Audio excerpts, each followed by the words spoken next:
మీకు తెలుసా, పురాణాల్లో ఎన్నో యుద్ధాలు జరిగాయి. కొన్ని రాజ్యాల కోసం, కొన్ని స్త్రీల కోసం, మరికొన్ని ధర్మం కోసం. కానీ ఈ సృష్టిలో ఒక యుద్ధం జరిగింది. అది కేవలం భూమి కోసం కాదు. ఊహించండి, ఒకరోజు ఉదయం నిద్రలేచేసరికి ఈ ప్రపంచంలో నవ్వు అనేది మాయమైపోతే ఎలా ఉంటుంది? ప్రేమించడానికి మనసు లేకపోతే, ఆశపడడానికి ఏ కోరిక లేకపోతే మనిషికి రాయికి తేడా ఏముంటుంది?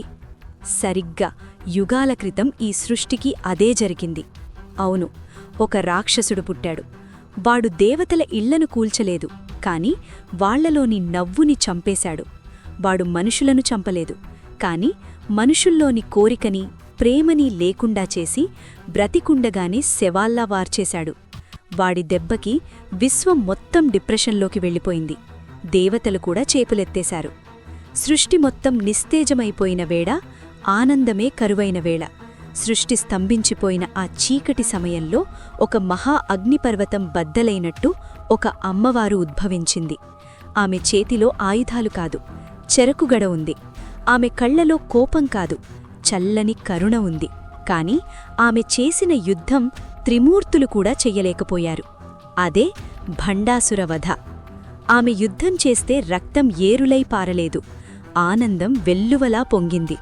అదే చరిత్రలో నిలిచిపోయిన భండాసుర వధ. అసలా యుద్ధం ఎలా జరిగింది? ఆ అమ్మవారు వాడిన సీక్రెట్ వెపన్స్ ఏంటి?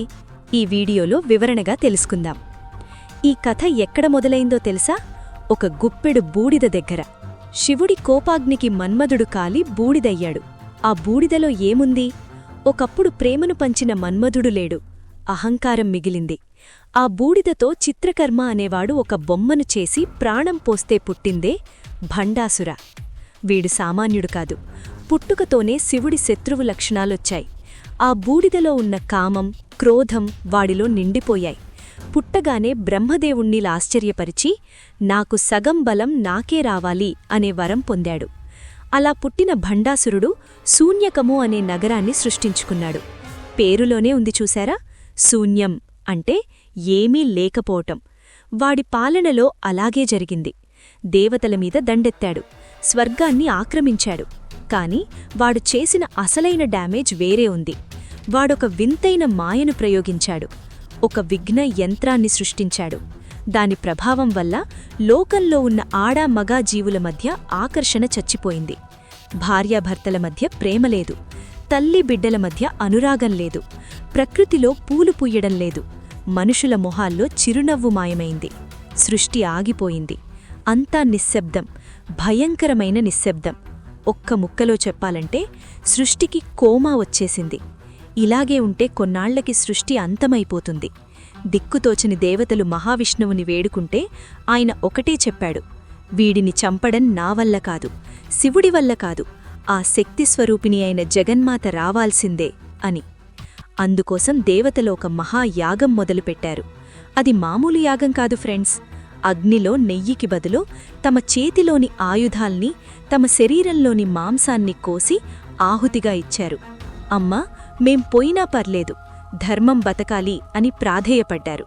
అప్పుడు ఆ చిదగ్ని కుండం నుండి కోటి సూర్యుల వెలుగుతో, కాని కోటి చంద్రుల చల్లదనంతో శ్రీ లలితా త్రిపురసుందరి ఆవిర్భవించింది.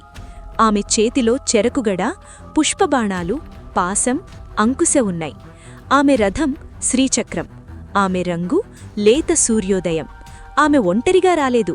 ఆమె చేతి గోళ్ల నుండి దశవతారాలు వచ్చాయి. ఆమె ఆయుధాల నుండి దేవతలు పుట్టారు. ఆమె చిరునవ్వు నుండి లోకాలు పుట్టాయి.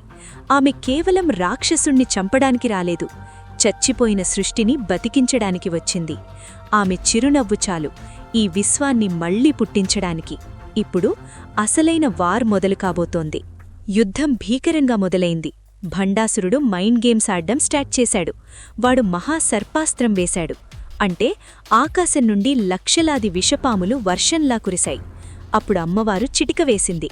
ఆమె నోటి నుండి నకులీశ్వరీదేవి వచ్చింది. ఆమె తన ముంగిసల సైన్యంతో ఆ పాములను ముక్కలు ముక్కలు చేసింది. వాడు తృష్ణ అనే అస్త్రాన్ని వేశాడు. సైనికులు గొంతు ఎండిపోయి కళ్ళు తిరిగి పడిపోతున్నారు. అప్పుడు ఆకాశం నుండి మధ్య సముద్రం వర్షంలా కురిసి వాళ్లకి బలాన్నిచ్చింది. కాని యుద్ధం మొత్తానికి హైలైట్ ఎక్కడుందో తెలుసా? భండాసురుడికి 30 మంది కొడుకులు. వాళ్ళు మహావీరులు. ఒక్కొప్పడు ఒక్క బాహుబలి. వాళ్ళు యుద్ధానికి వస్తుంటే అమ్మవారి పక్కన ఆడుతున్న ఒక చిన్న 9 ఏళ్ల చిన్నారి లేచింది. ఆమె పేరే బాలాత్రిపురసుందరి. అమ్మా, ఆ రాక్షసులకి నువ్వెందుకు, నేను చాలు అని ఆ చిన్నారి యుద్ధానికి వెళ్ళింది. ఊహించండి, 30 మంది రాక్షసులు ఒకవైపు, 9 ఏళ్ల చిన్నారి ఒకవైపు. ఆమె విసిరిన బాణాలకి ఆ 30 మంది భస్మమైపోయారు. కన్నకూతురు విజయాన్ని చూసి లలితాదేవి మురిసిపోయింది. అందుకే లలితా సహస్రనామంలో భండపుత్ర వధోద్యుక్త బాలావిక్రమనందిత అని ఆ తల్లిని స్తుతిస్తాం. భండాసురుడికి అర్థమైపోయింది, ఇక్కడున్నది సామాన్యమైన స్త్రీ కాదు అని. వాడు తన ఆఖరి అస్త్రాన్ని తీశాడు. అదే మహాపాశుపదాస్త్రం మరియు మహామోహ అస్త్రం. దీని పవరేంటంటే, గతంలో విష్ణువు చేతిలో చచ్చిపోయిన రావణాసురుడు, హిరణ్యకశిపుడు, కంసుడు ఇలాంటి డేంజరస్ విలన్స్ అందరినీ ఇది మళ్లీ బ్రతికించింది. రావణాసురుడు, హిరణ్యకశిపుడు, మహిషాసురుడు అందరూ ఒక్కసారిగా యుద్ధభూమిలో ప్రత్యక్షమయ్యారు. అమ్మవారి సైన్యం భయంతో వణికిపోయింది. చచ్చినవాళ్లు మళ్లీ వస్తున్నారేంటి అని. అప్పుడు అమ్మవారు ఒక చిన్న నవ్వు నవ్వింది. ఆమె 10 చేతివేళ్లను చూసుకుంది. ఆమె 10 గోళ్ల నుండి సాక్షాత్తు దశవతారాలు అంటే నరసింహ, వరాహ, రాముడు, కృష్ణుడు బయటకు దూసుకొచ్చారు. ఎవరిని ఎలా చంపాలో అలా మరోసారి అంతం చేశారు. ఫైనల్గా భండాసురుడు ఒక్కడే మిగిలాడు. అమ్మవారు మహాపాశుపదాస్త్రాన్ని ప్రయోగించింది. ఆ మంటల్లో భండాసురుడు బూడిదైపోయాడు. వాడి శూన్యక నగరం మొత్తం కాలి బూడిదైపోయింది. బూడిద నుండి పుట్టినవాడు మళ్లీ బూడిదైపోయాడు. యుద్ధమైతే గెలిచారు, కాని అసలు సమస్య ఆనందం లేకపోవడం. అందుకే అమ్మవారు మన్మధుణ్ణి మళ్లీ బ్రతికించింది. కాని ఈసారి అతనికి శరీరమివ్వలేదు, కేవలం భావంగా బ్రతికించింది. అందుకే అతన్ని అనంగుడు అంటారు. అందుకే మనలో కోరిక ఉంటుంది, కాని రూపముండదు. ప్రేమ ఉంటుంది, కాని ఆకారముండదు. సృష్టి మళ్లీ చిగురించింది. ఫ్రెండ్స్, ఈ కథ కేవలం పురాణం కాదు. భండాసురుడు అంటే బయటెక్కడో లేడు.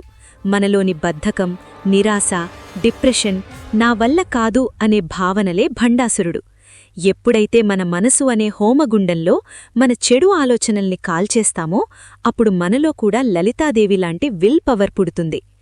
ఎంతటి సమస్య వచ్చినా మనలోని బాల అంటే ఇన్నర్ స్ట్రెంగ్త్ దాన్ని జయించగలదు. ఈసారి మీరు లలితా సహస్రనామం వింటున్నప్పుడు, చదువుతున్నప్పుడు ఈ మహాయుద్ధాన్ని గుర్తుచేసుకోండి. మీకు తెలియకుండానే మీలో కొత్త ఎనర్జీ వస్తుంది. ఈ అద్భుతమైన కథ మీకు నచ్చినట్లయితే లైక్, షేర్ చేయండి. కమెంట్స్లో జై లలితా పరమేశ్వరి అని టైప్ చేయండి. ఇలాంటి మరిన్ని అద్భుతమైన పురాణ రహస్యాల కోసం మన ఛానల్ని సబ్స్క్రైబ్ చేయడం మర్చిపోకండి. సర్వం లలితార్పణమస్తు. శ్రీమాత్రే నమః.